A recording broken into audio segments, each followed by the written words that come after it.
and welcome to episode 1 of the Sober Freedom podcast. I'm Christal. And I'm Lisa. And we're here to share our experiences of going alcohol free and the freedom that it brings, in the hope that it might inspire and support you in your journey.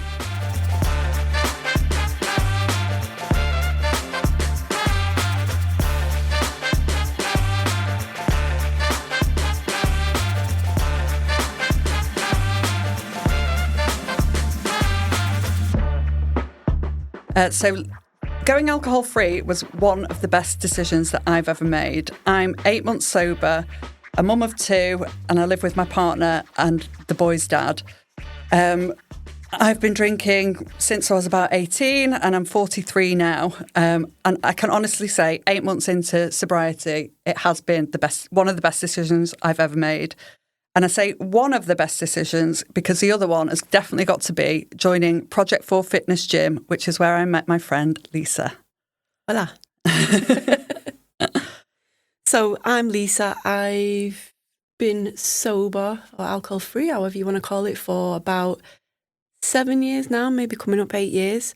And similar to Christal, it's been the best decision or the best act I've ever done, ever. Arriving at that decision wasn't easy, and certainly the initial process of becoming sober was very, very difficult and very challenging, and it wasn't linear. There was lots of bumps in the road, but now that I'm at this point, I couldn't imagine going back. Mm. And was there like a sliding doors moment for you, or how did you reach that decision to do it? I think I'd never been a massive drinker. I tended to binge drink, so it'd usually be weekends. Didn't really drink at home ever. Growing up and stuff, there was never like alcohol in the house, so it wasn't alcohol was never a big thing. But then going out on the weekends, I would just go from one extreme to the other, and I couldn't regulate it. Mm-hmm. But I just thought, 17, 18, I'm a student, is what you do. And another big thing as well was I didn't get hangovers, which was amazing. So I didn't feel the remorse the next day. I didn't feel rubbish the next day. So it was kind of like, oh, what a great night. Right, let's go to work now, so there was no real consequence. Was that throughout or just at the beginning? Throughout, I'd say up until the last maybe 4 years of drinking. Mm-hmm. And what I found was I used to enter fitness competitions. So there's a thing called CrossFit, and I would compete. I say compete loosely. I would join in, which when I was doing it on my own was fine. If I was hungover, I was fine. That was my own problem. But a lot of events I'd enter would be team events.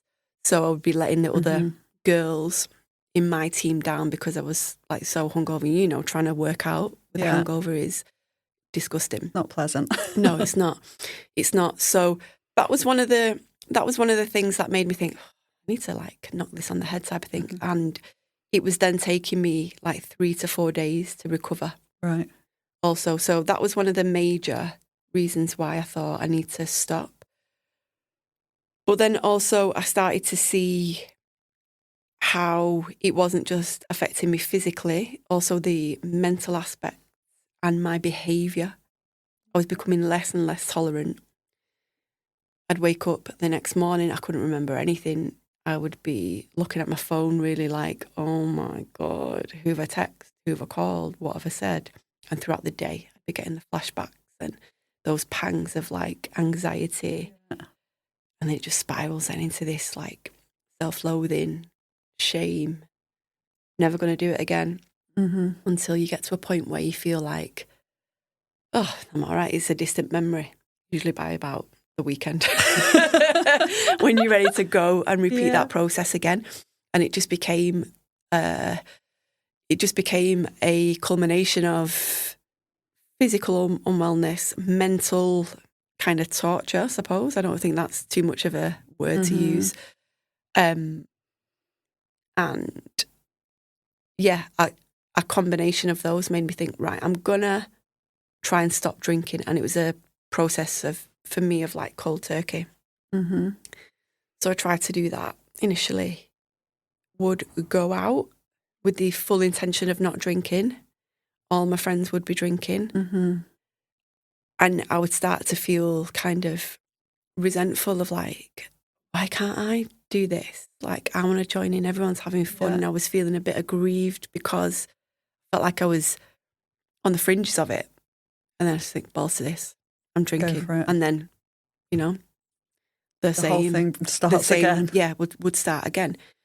So I'd say it took a period of about a year for me to stop fully. But it was a year of those symptoms becoming progressively worse to the point where I couldn't ignore it anymore.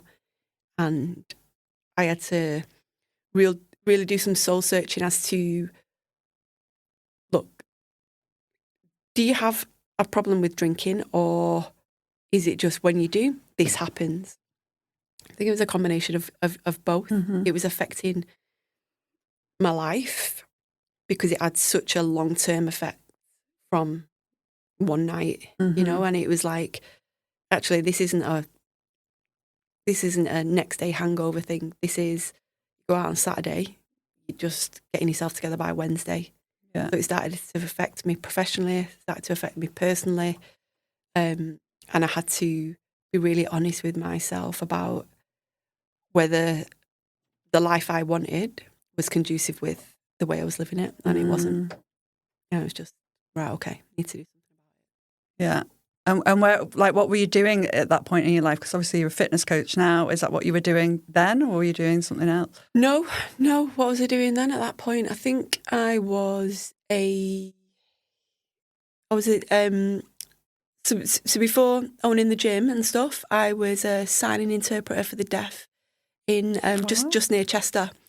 So I would I'd have clients and they'd have like solicitors' appointments, hospital doctors, things like that.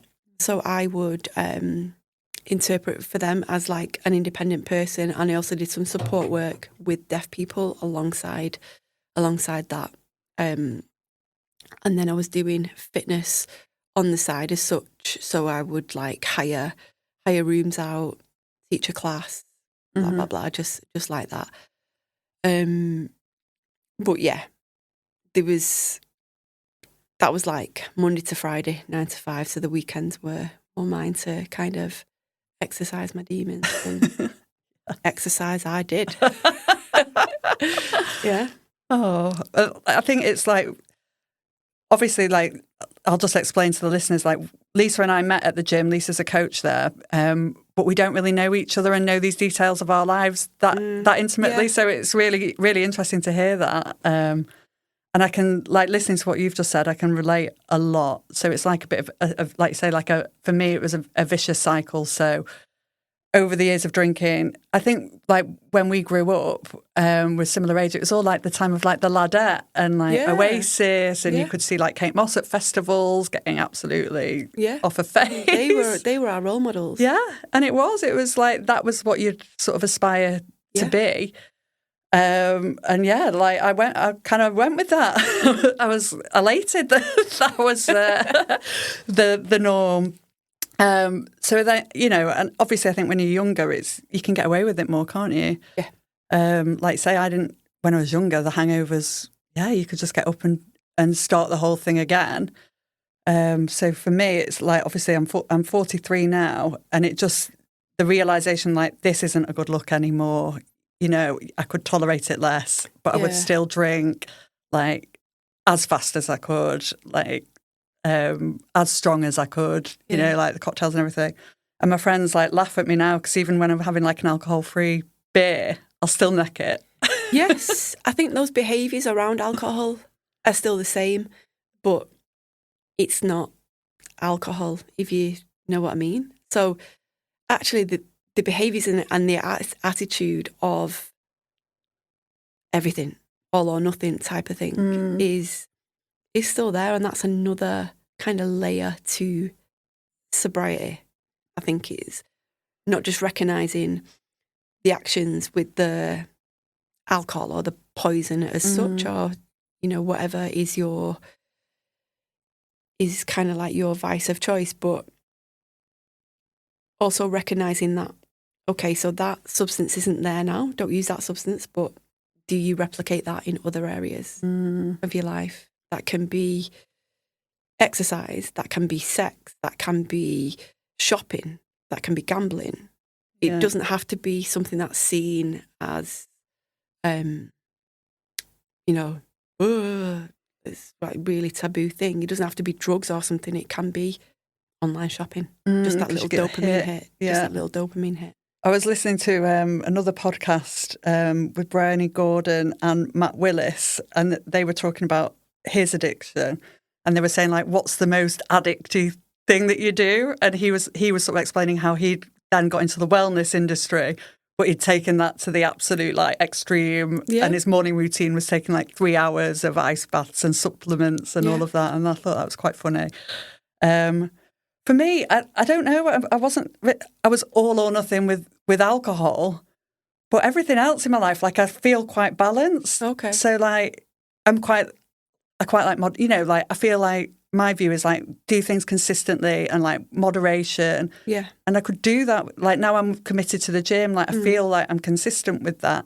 My diet, pretty consistent. I don't, like I know friends who've given up drinking and they've like then started like, oh, now I've got a sugar addiction because I binge on like sweets and chocolates. But I feel like I am quite consistent in all other areas of my life, apart from when it came to alcohol. That was my thing. And I think maybe now that I'm not drinking, maybe my focus and my passion and maybe my like addiction thing, I hope it can go into like being sober and not drinking. Yeah, I think as well, like people would say to me, oh, just have one. Just one. Like, I could never get my head around people going out for a drink, just one drink. I'm like, same. Are you mad? Just getting going then. That's just brum. That's just like revving up the engine. I don't want to go home after one drink. Absolutely. But one drink would never be enough, but it was too much. Yeah. Because that was the kicker.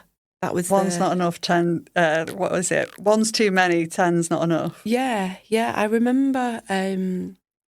So on the Friday night, I'd be driving home from work from Chester. So I've got the whole motorway to think about what I'm going to be doing. And the tunes were up. And by the time I was pulling off Princess Parkway, I was ready. I was just ready. And that was it.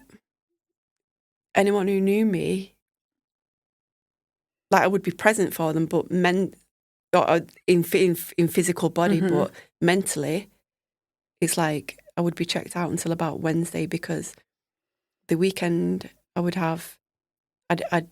go out and enjoy myself, and then mentally the recovery was a few days.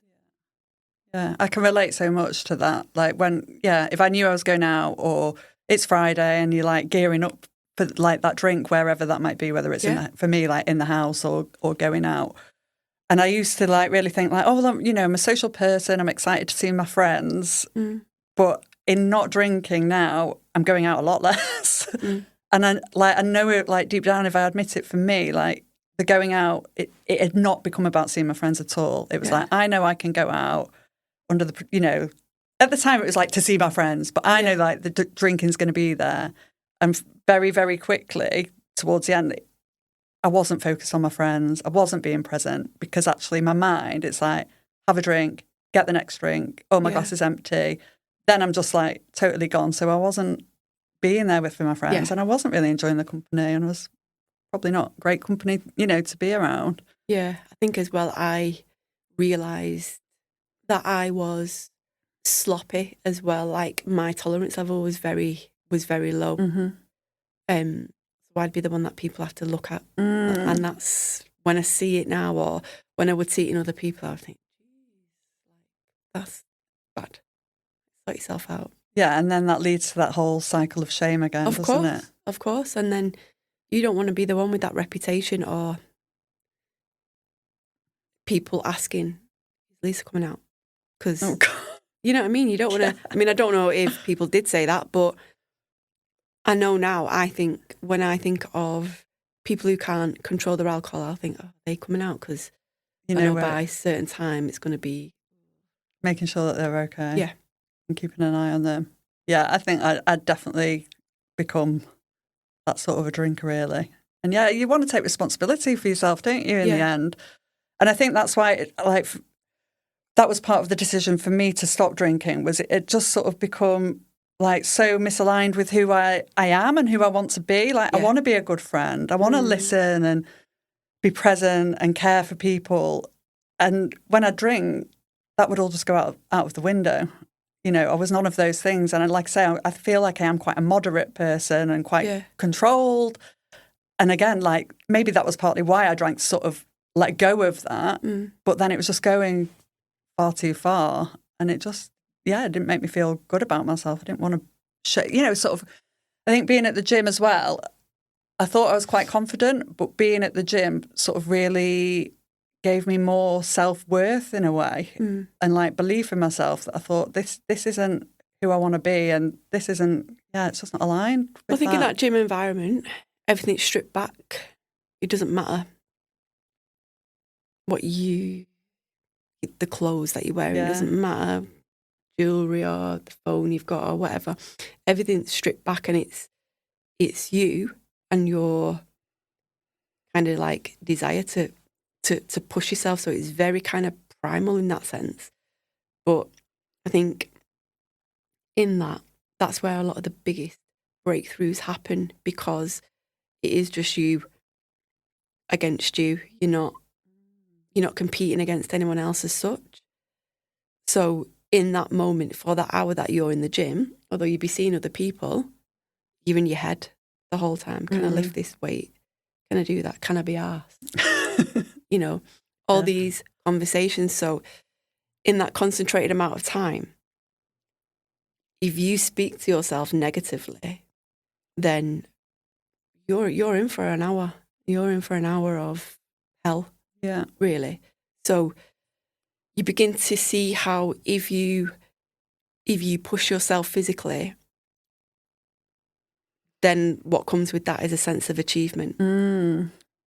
Mirror that with drinking.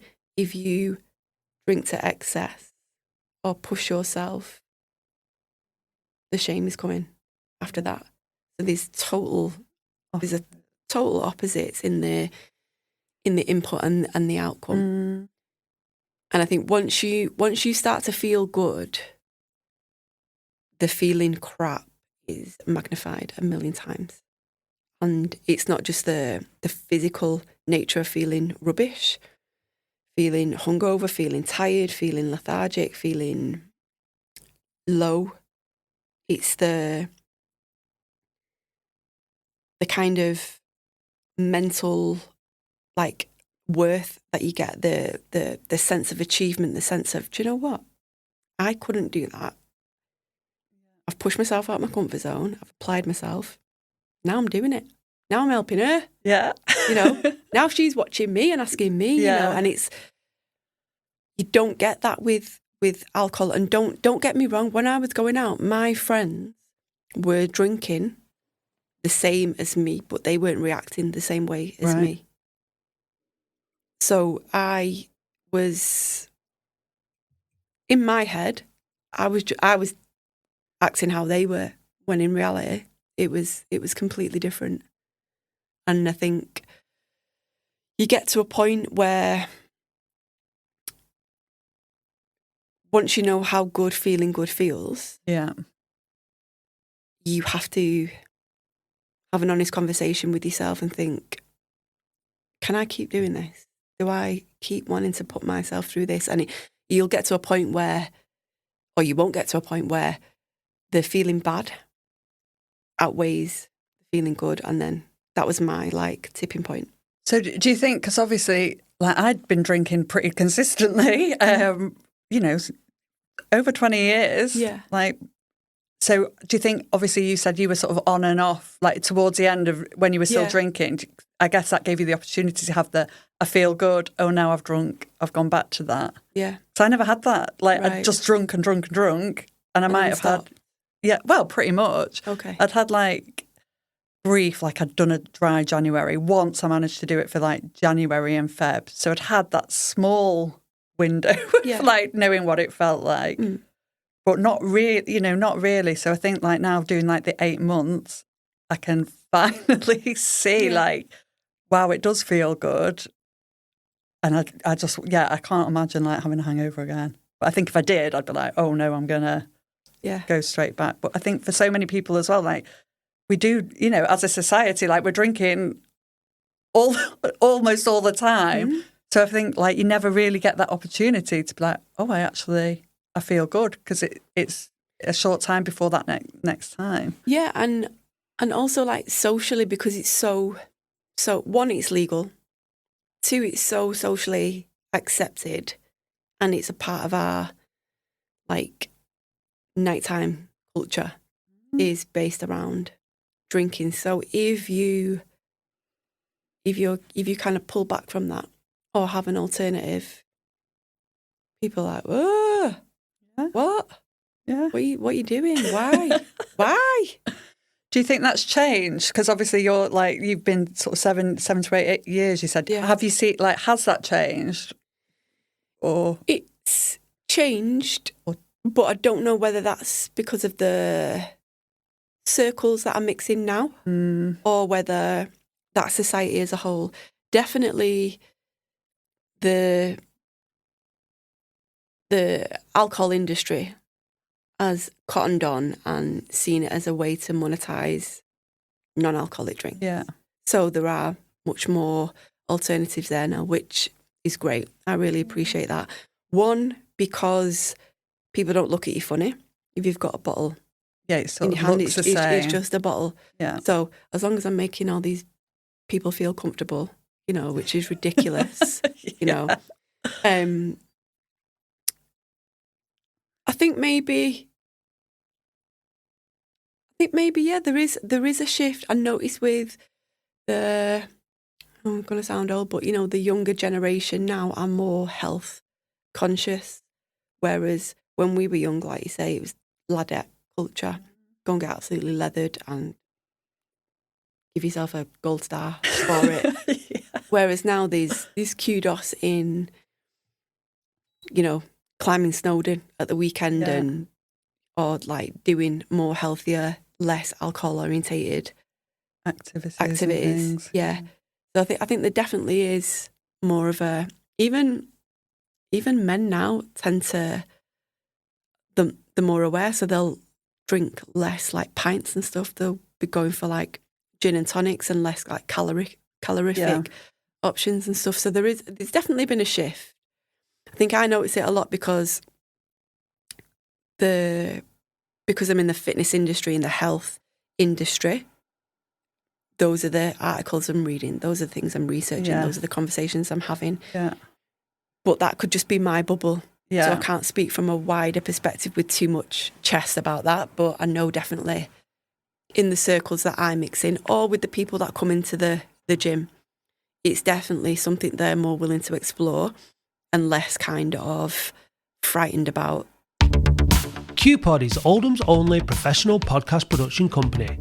Last year, we helped local businesses and charities share the full impact of their stories and reach new audiences across Spotify, Apple Podcasts, YouTube and more.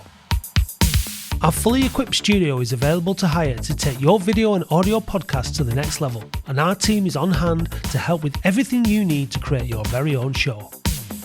If you're in North Manchester and want to talk to the passionate podcast professionals, visit kupod.co.uk. KUPOD. Be sound. I've got my sober.freedom Instagram account, and on there, like chatting with other people who are having their own like sort of sober experiences. But through there, sort of speaking to people, some have said like when they've said they stopped drinking, that they really worry about like the social going out without a drink and feel like they're going to be challenged. And I feel really lucky that I haven't had any of that. Yeah. But like you say, I think it's the bubble. So being at the gym, people are a lot more sort of health conscious. And my friends who do drink, have been really supportive. But I think maybe that's because there is a lot more chat about it and they're, aware. But I appreciate not everyone probably has that around them. No, especially I think if you're older, if you're I'd say now, if you're 40 and over, you're going to get some crap about not drinking. And I find it bothers other people more than it bothered me. Yeah. But at that same point, I did feel like I was crawling in my skin, saying, oh, no, I'm not drinking. Or can you get me this instead? When someone else, what? You know, what? Yeah. Again, Jesus, what? Like, no. So was there a way that you found to like overcome that feeling? Or I think I just stood my ground. yeah. And it was horrible. And it felt incredibly uncomfortable. And there were so many times where I wanted to give in just to stop the questioning, just to stop the side eyes and little jokes and, you know. But like I said, I'd gotten to a point where the feeling bad way outweighed the feeling good with alcohol. So I was like, no, I'm not doing it. And now nobody even questions it. Yeah. I think it's like being like strong in your decision, isn't it? Yeah.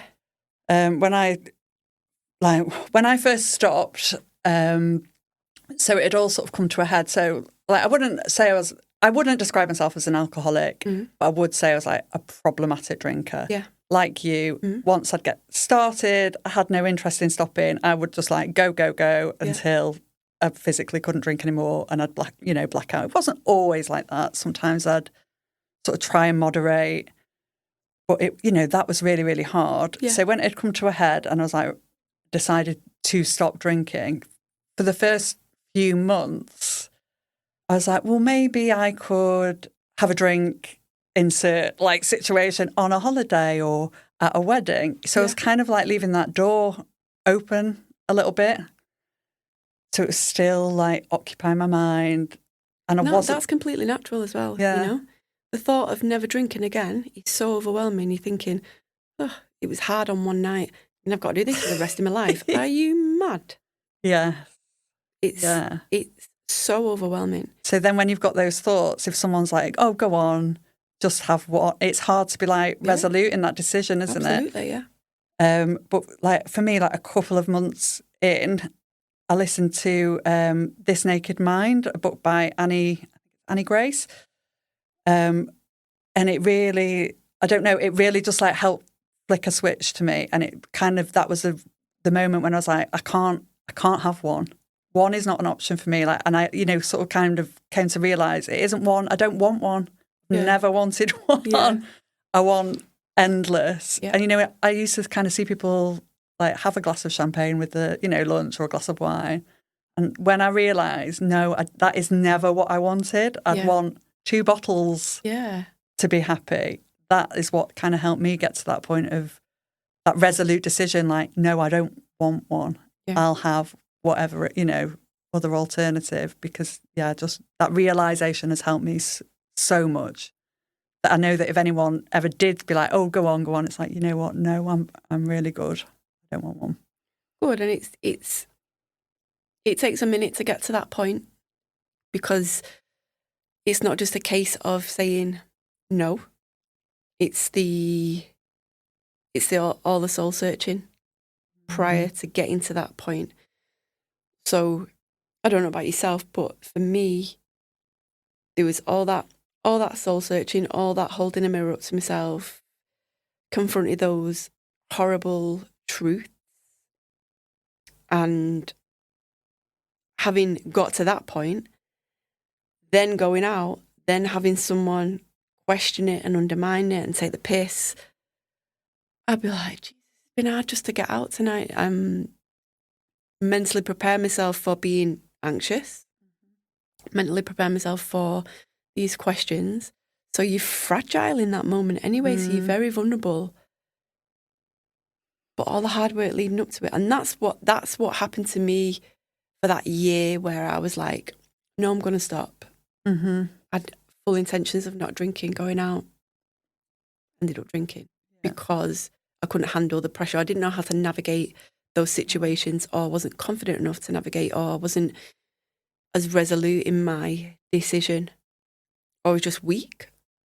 Or I could see everyone having a great time and I wanted in, But like I said, it took a year for the negatives to outweigh the positives. Yeah. Where it was no longer my decision. It was like, no. And if I want to live a good life, a successful life, and a healthy life, physically and mentally, I can't continue on this path. As trivial and as overblown it might seem to someone else,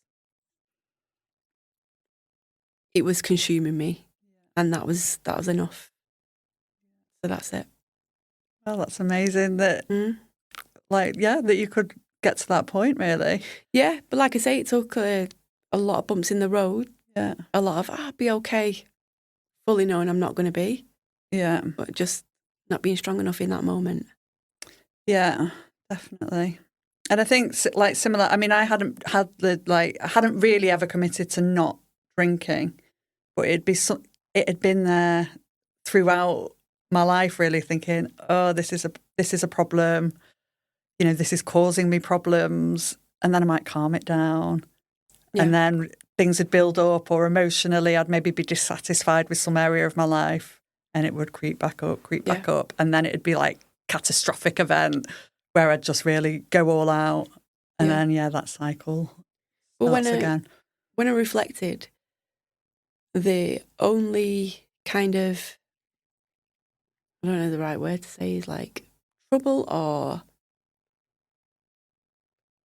negative things that happened in my life, it was a result of drinking. Everything else was cool.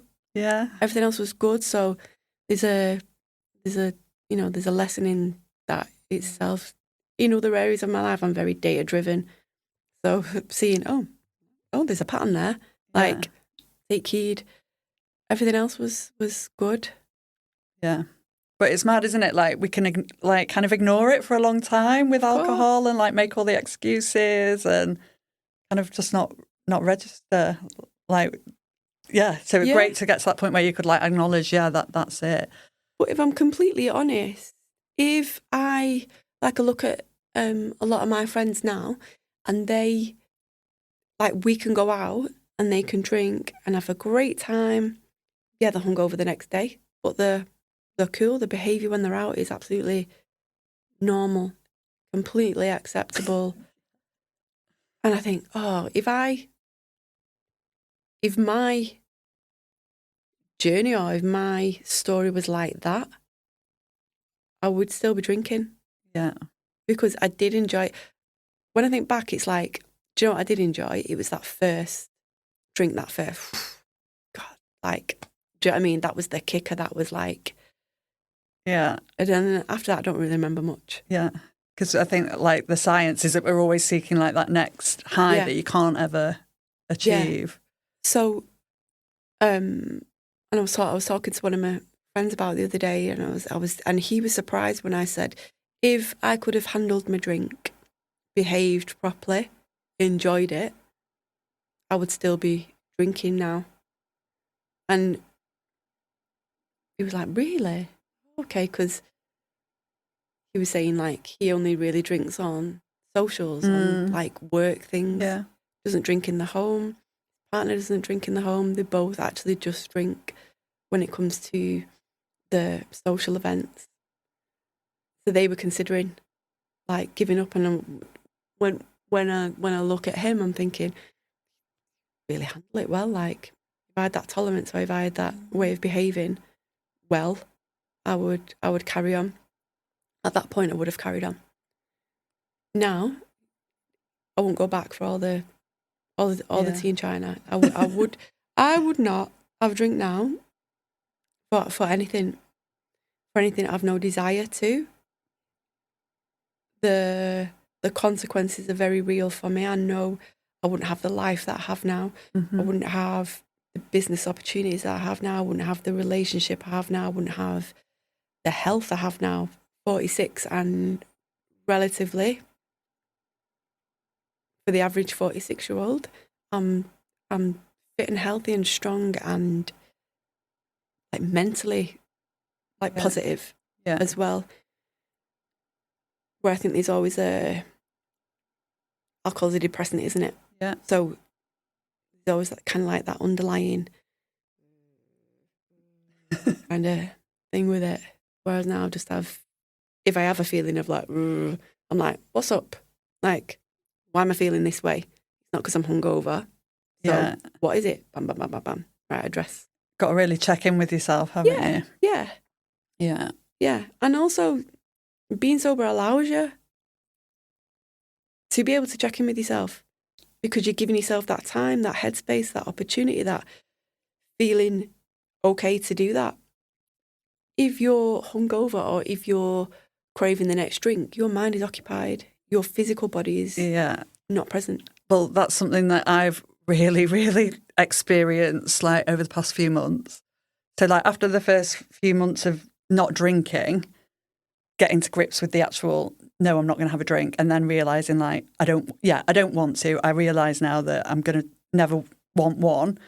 But then like this anxiety like hit me and it's been awful. Like, so say like from like 2 months to about 4 or 5 months, it was awful. And I think partly like not having the thought of alcohol, because obviously anticipating the next drink, regretting the last one. Yeah. That takes up a lot of headspace, doesn't it? Absolutely. And then, like you say, like it's checking in with those emotions and feelings without something distracting you, something numbing you, dragging yourself through each day and navigating a hangover. And it was really, really hard. And I was like, what's going on? Surely I should like be feeling better because I'm not drinking, I'm exercising, I'm eating well. And I was just having these like really intrusive, anxious thoughts. What it does is you've got nothing to mask those intrusive, negative thoughts. So everything's brought to the surface. So it's like, oh, hang on, 20 years worth of baggage here. I need to unpack. And it's not easy. That's when the real journey starts. That's where the real self-discovery and being honest and, for a period of time, there'll be a lot of self-loathing and shame around that because, yourself, if you're stressed or if you had a bad week at work or row with your partner or whatever, nice glass of wine just takes the edge off. Oh yeah, I would definitely use it. A coping thing. Yeah, it's a distraction. So now you've no longer got those like mind-altering distractions. It's like, oh wow, it's like you've got a really nice house, and you look after the living room. Living room's beautiful, the kitchen's got these nice lights and everything. All right, where's all your old shoes? Oh, they're in the spare room. Where's all your plates with all the chips in? Oh, they're in the spare room. And it's like over time that spare room, no room in that spare room. Yeah. You need to unpack. Oh, I remember that plate. Yeah, I broke that when I blah, blah. You know what I mean? It's like you have to deal with this at some point because it's not going anywhere. Yeah. And if you don't address it, it's going to come out in another area of your life. Yeah. And I think that needs to be spoken about more because I think like I was going into like sobriety thinking, oh, I'm going to feel great. Yeah. And like emotionally, no, I didn't. But it's getting there now. But also, like, one thing I did kind of want to say on that is I went to the GP because I was, like, really thinking, like, I'm having a burnout. I'm not coping at all. And I told the GP that I'd stopped drinking, I think, about 4 months, 5 months in. And they didn't pick up on that. And they didn't really say, well, obviously, that's a big transition. And also, like, obviously, alcohol, it does impact your hormones and your brain. I don't know all the science behind that, but it was actually an Instagram post that I saw that was sort of saying that, like, it takes time to, like, rebalance. And I just wish I'd kind of known that a little bit sooner because when I heard that, I was like, oh, great, I'm not completely cracking up. Yeah. Like, that was just so helpful to know. So I kind of just want to put that out there. Yeah. Because even medical professionals aren't necessarily going to pick up on that. And not necessarily the best people to advise on it either. They can give one perspective, but I suppose it's a lived experience. That's going to be more the, that resonates with me. Yeah, I get that. Okay, I'm not going bananas. So I think it's all of those things, isn't it, that's like led us to want to do this podcast, so we can share that lived experience and hopefully resonate with others. And definitely, and just break down some stigmas around alcohol as well. You don't have to be in a shop doorway, rock bottom, homeless to have an issue with alcohol. You can be high functioning. If you struggle with not drinking in whatever capacity, just pay attention to it. You don't have to, it's alcohol does not discriminate in the negative ways that it affects people. So one, be aware, to be kind to yourself as well. I think there's like that sort of stereotypical or like the classic picture, isn't there, of like what you might think someone with an alcohol dependency or an alcoholic might be. And like, you might be like, well, I'm not that. But I think if you're thinking about it, like I knew for a long time, like, this, like, there was just that feeling that it wasn't serving not right. me. Yeah. There's like a feeling, isn't there, that sort of gnaws away at you thinking this isn't the one for and me. if it's a this thought isn't right. that crosses your mind, don't just let it pass. Just, okay, why have I thought that? I think all the time about lots of like different things, good and bad. But if you don't pay attention to your thoughts, again, it's just putting it in the spare room. Yeah. All needs unpacking at some point. So on those points there, that's one of my motivations for doing this podcast, is to try to dispel any stigma and any kind of negative thoughts around people's drinking habits and how they want to address it, or if they feel like they've got an issue, just to take away that taboo about it. So I think moving forward, that's something I'd like to discuss and open it up to other people listening as well. Hopefully our lived experience would be able to benefit people in that sense. Yeah, definitely. And I think like the accounts that I follow and the things, the books and the other social media accounts that I follow, that has definitely helped with me, like release some of that shame and just be like open and honest. So that sounds like a great place for the next episodes. And I think, pick it up. Are we going to share a bit more about our own stories of how we got here as well? Yeah, definitely. Look forward to it. Brilliant. See you next time.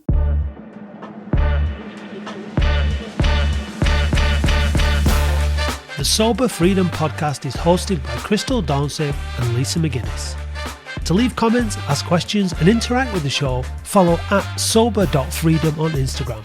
Please also subscribe, rate and leave comments wherever you listen to help us reach more people. The show is recorded at KUPOD Studios in Oldham and produced by me, Matt Dean, with video production from Eddie Corteen for KUPOD Productions. For more information, please visit kupod.co.uk.